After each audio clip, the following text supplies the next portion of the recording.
I always like to tell my kids when they're sitting at breakfast, I always like to look at them and go, you know you're my favorite. Because I like the competition it creates. And it's funny because none of them are. Like, it's a no-win for them, but there they are, fighting. You ever start shit with your kids? Not with you and them, but between each other because you're bored? Is that just me? So I'm also the only person who ever calls social services on themselves? Like, it was nothing bad. I needed a babysitter. I'm like, just take him for the weekend. I might hit him.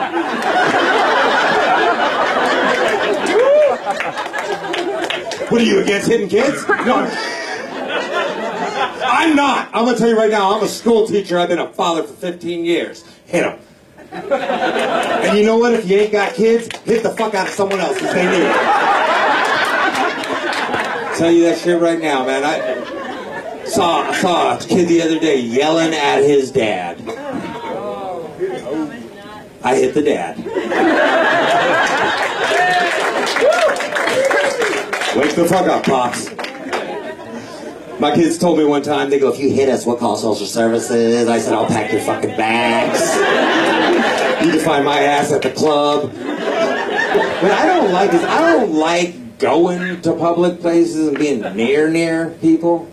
And my kids love movies. I don't like movie theaters. So they're like, Daddy, take us, fine. So I take them to the movies, and I always tell them, anytime we go out, pee. Pee. We don't have to pee!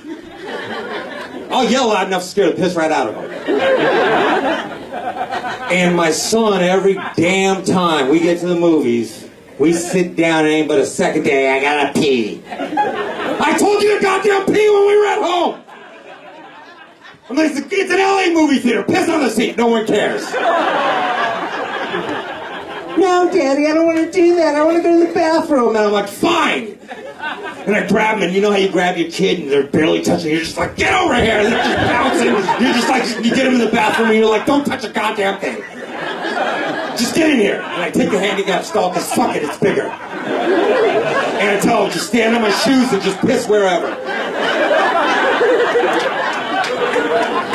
But if you ever watch someone pee, it makes you gotta pee. So now I'm pissed, and I'm just like, look, just stand back there and don't breathe. And I start peeing. And all of a sudden, out of nowhere, I see this little head peek around.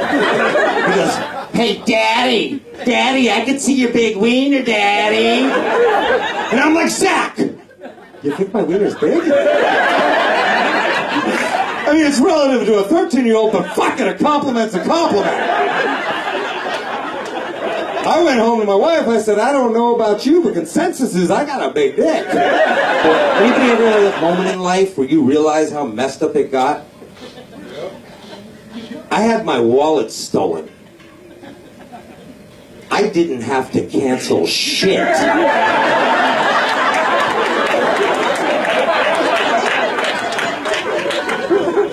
Just needed new pictures. For the younger people, it's like when you lose your internet service provider, you know, because she moved. Everyone always says, size don't matter. Women will tell you, size don't matter.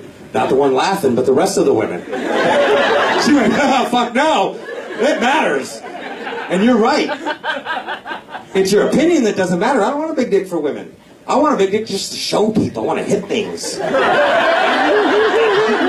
Right? Like, man, if we built a car, would you want your girl to come out and go, oh, I'll ride in that, it looks safe? Fuck no, I want her to go, oh, hell no, I ain't getting in that goddamn thing. And that's the same thing I want for my wiener. I would love that, man. I had a friend of mine, this girl, Julia Lovatier, she's a comic from the Comedy Store, great girl. She told me she was living with this dude. And things got tight, and she was covering everything. And she said, look, dude, you got to start helping out.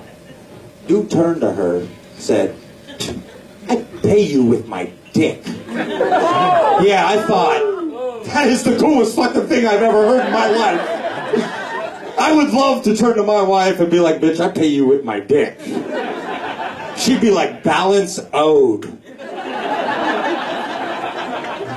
Like, we were getting dirty one night. She's like, hit me in the face with your dick. I had to run into her. I hit her with a rib first. It was embarrassing. I love our soldiers. I appreciate our servicemen to no end, men and women. Anybody willing to put their life on the line for me, God bless you. And I appreciate it. Right or wrong, you're willing to stand up for our right to be free. You are beautiful. However, the one problem I do have is more governmental, and it is the fact that we invade certain countries or fight wars with certain countries because of the way they treat people. We are not okay with it. Afghanistan, we went in. You cannot treat women like that. You can't tell them what to do, what they can and can't do, and make them wear what you want. We won't have that because we're Americans, and that's not okay. Unless it's in middle America and we call it Amish land, then it's cute. And I couldn't understand this because I went there and I'm like, these women are basically Muslim in America. And I realized what it was. They have a great gift shop at the end. Like, you can literally go to the end and buy wood shit that these people made. And it's fun, and you forget about everything bad going on. And so I figured out, if Afghanistan would just get a better fucking gift shop, you know, like you get to the end and you buy throw a rock at your wife's stone, and hey, everyone's happy. Do your thing, man. But I personally, I couldn't be gay for one simple reason. I couldn't see having sex with a whole bunch of dudes in an alley all the time. I'm not saying every gay person does that. I'm just saying if I was gay, that's what I'd do. I fucking know me. All I'm saying is, you want to go for a walk in an alley. You ever pull braids from the front? He is looking down, trying to keep from getting hard right now. He is. Don't worry about thinking grandma do anything you need. That was the worst thing in the world. Everyone tells you if you don't want to finish quickly with women, think of like your grandma. Think that my grandma was hot. It only sped things up. Guys, you guys have been so much fun. I've got to tell you, I say this to everyone. And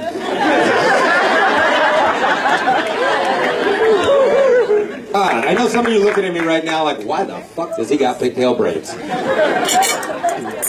I'm gonna let you guys know. I grow my hair out for Locks of Love, if anyone's familiar. Okay. I like that. A couple people, the rest of you are like, fuck it. I like you're not caring. That's fine too. I do. I grow my hair out for Locks of Love. Problem is, I'm a public school teacher. I teach special education in South Central Los Angeles. Yeah, there's some people that teach, obviously. See that? I do. And here's the thing is, I work with kids with behavior problems. Anger issues. I work with the kids in South Central LA that the other motherfuckers don't want to be around. They're scared. You work with those kids, the last thing you want is blinders. You grow your hair out, it's got to all be one length. These are my bangs. So I had to think of different hairstyles. And I did. I went with a bunch of different ones. I'm going to set this.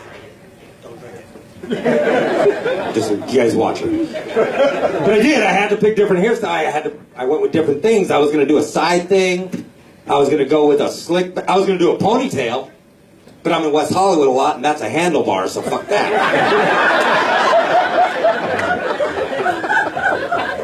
But I thought, who's the coolest person I have ever known in my life? Bet your ass, Willie Nelson. Old white dude knew. He knows. That motherfucker smokes weed, doesn't pay taxes, my hero. And I said, if Willie Nelson could do it, so can I. Showed up to school like this first day. Had this kid, Jacob, comes up to me and goes, hey, Burger.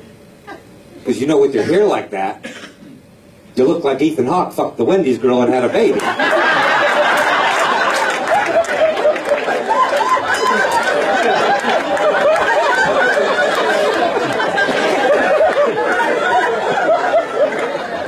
So he's failing.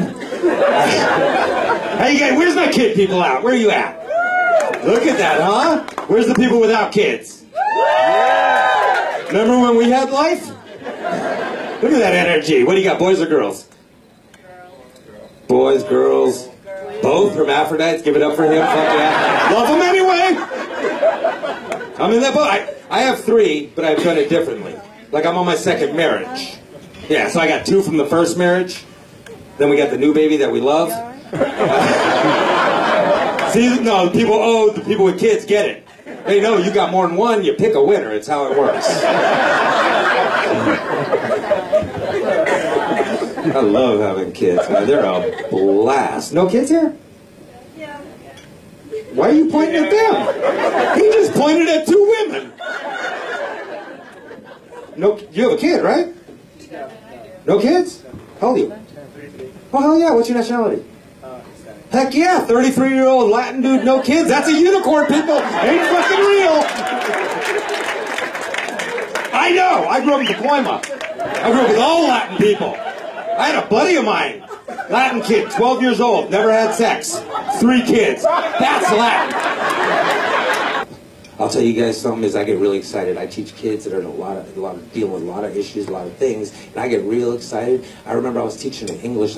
I remember the greatest thing was this principal, Mr. Santa Maria, sat me down when I first started teaching, and he said, Mr. Berger, I want to let you know where you're teaching, and I want to let you know you are not going to reach most of these kids. Most of these kids are going to drop out, end up in jail or gangs, and all I'm thinking is this is the worst fucking pep speech I have ever heard in my life. But go on. And he told me, you may one day reach a kid and you'll know and you'll get that feeling. But most of them you won't. And I'm like, ugh. And so I started teaching and I didn't know what he meant till one day I was teaching an English lesson. I get real excited about him. I'm in the middle of the lesson. I have this student, Shay Halana, 5'9", jumps up, grabs this little girl, lifts her on top of the quad table, looks her dead in her eye and tells her, you listen to me. If I find that in the future, me and you have any further confrontation, I will beat you severely, you motherfucking bitch. I jump up and I'm like, Shay! Now that's a proper sentence. Finally got through to him.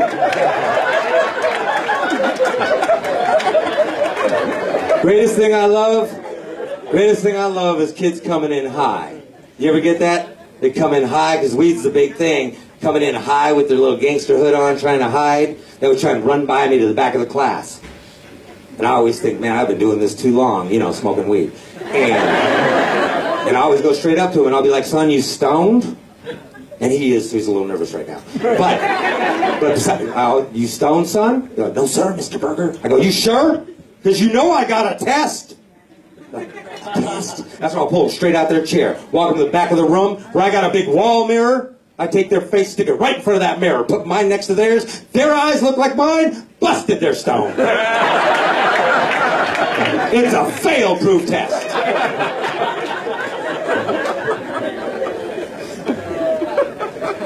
I will leave you guys with this one thought. Keep in mind, you cannot make any and everyone happy, so fuck it. Live your life. Have a great time. I'm Berger. You guys roll.